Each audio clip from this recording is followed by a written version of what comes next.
काल्पनिक और सपनों के आधार पर मोटिवेशन देने से एक बंदा भ्रमित होता है और शायद वो मोटिवेशन तो पा जाता है, दिशा नहीं पा पाता। एक मोटिवेशन आतंकवादी बनाता है, एक मोटिवेशन फौजी बनाता है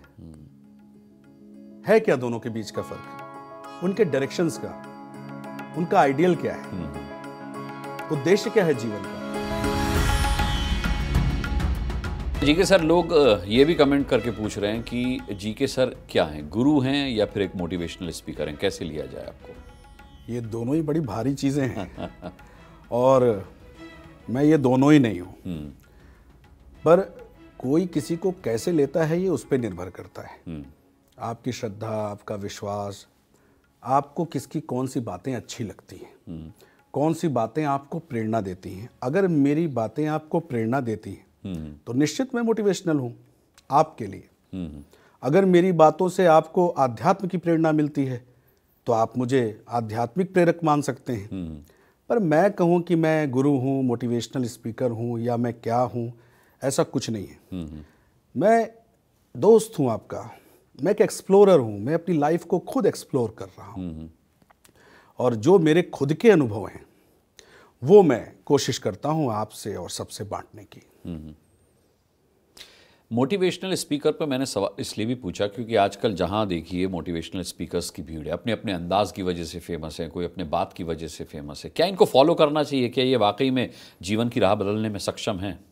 नहीं, मैं इसमें कोई प्रेरणा नहीं दूंगा कि आपको फॉलो करना चाहिए कि नहीं फॉलो करना चाहिए, वो आपका निजी फैसला है। पर मेरा ये मानना है कि जब भी आप अपने जीवन में कोई आइडल बनाएं, जब भी आप अपने जीवन में किसी की प्रेरणा लें, जब भी आप अपने जीवन में किसी चीज को धारण करने के लिए किसी के उपदेश, किसी के ज्ञान से प्रभावित हों, तो ये जरूर देखें कि वो कितना प्रैक्टिकल है। आज हमारे देश में बहुत सारे मोटिवेशनल स्पीकर जैसे लोग हैं जो लोगों को बहुत प्रोत्साहन देते हैं, चाहे व्यवसायिक क्षेत्र में, चाहे निजी तौर पे, चाहे आध्यात्मिक तौर पे। कुछ लोगों के प्रोग्राम्स मैं भी अक्सर करके देखता रहता हूं, तो अच्छे अच्छे लोग हैं। कुछ हमारे जो है धर्म से जुड़े भी ऐसी पर्सनालिटीज़ हैं जो आध्यात्म के साथ साथ मोटिवेशंस भी देते हैं। कुछ प्योर मोटिवेशन देते हैं, बहुत अच्छी मोटिवेशन देते हैं और मोटिवेशन की ज़रूरत है और हमेशा रहेगी, हर पीढ़ी को रहेगी। सवाल यहाँ मेरा दूसरा है कि जब हम मोटिवेशन देते हैं तो हमें दो बातों का ध्यान बिल्कुल रखना चाहिए। सबसे पहला कि जब हम मोटिवेशन देते हैं तो मोटिवेशन देते किस चीज़ का है। हम अपनी जिस जनरेशन को, हम अपनी जिस यूथ को, अपने बच्चों को जिस चीज़ की मोटिवेशन दे रहे हैं, उस चीज़ का महत्व और उस चीज़ में गुणवत्ता कितनी है। मेरा ऐसा मानना है कि मोटिवेशन में अगर आपका धर्म नहीं है, मोटिवेशन में अगर आपकी संस्कृति नहीं है, मोटिवेशन में अगर कोई प्रेरणा नहीं है, तो मोटिवेशन सिर्फ इधर उधर की कहानियां बता के, किसी के अंदर जोश भर के, मछली पानी से बाहर चली गई तो मगरमच्छ पेड़ पे लटक गया, ये सब कहानियों से मोटिवेशन नहीं आना चाहिए। और अगर कोई अज्ञानी है तो वो तो बेचारा अज्ञानी है, फिर तो आपके गलत मोटिवेशन पे वो पेड़ पे चढ़ जाएगा।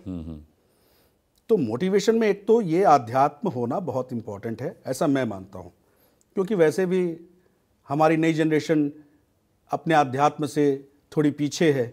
इसी बहाने मेरी अपील है मोटिवेशनल स्पीकर्स और इन मेंटोर्स से कि इसी बहाने उन्हें थोड़ा अध्यात्म से ज़रूर जोड़ें। दूसरी इंपॉर्टेंट बात कि जब हम मोटिवेशन देते हैं तो जो प्रैक्टिकल एग्जाम्पल्स हों, हमें वो प्रस्तुत करना चाहिए। काल्पनिक और सपनों के आधार पर मोटिवेशन नहीं देना चाहिए। काल्पनिक और सपनों के आधार पर मोटिवेशन देने से एक बंदा भ्रमित होता है और शायद वो मोटिवेशन तो पा जाता है, दिशा नहीं पा पाता। मोटिवेशन के साथ डायरेक्शन होना बहुत इंपॉर्टेंट है।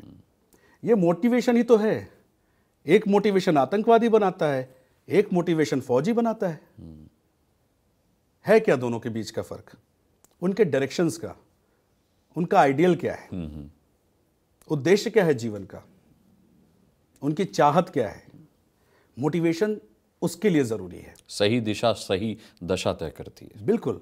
मोटिवेशन सिर्फ इसलिए नहीं कि अगर सपोज कि मैं प्रोफेशनल हूँ और मुझे आपने कह दिया कि भाई हमारी संस्था के इतने सारे लोग हैं और आपको पहुँच के अच्छी बातें करनी हैं, मैं अच्छी बातें करते करते मोटिवेशनल स्पीचेस देने लगूं और आपको चने की झाड़ पे चढ़ा दूं, तो मुझे तालियां मिलेंगी, पर हर शख्स को गालियां मिलेंगी जीवन में, जो उचित नहीं।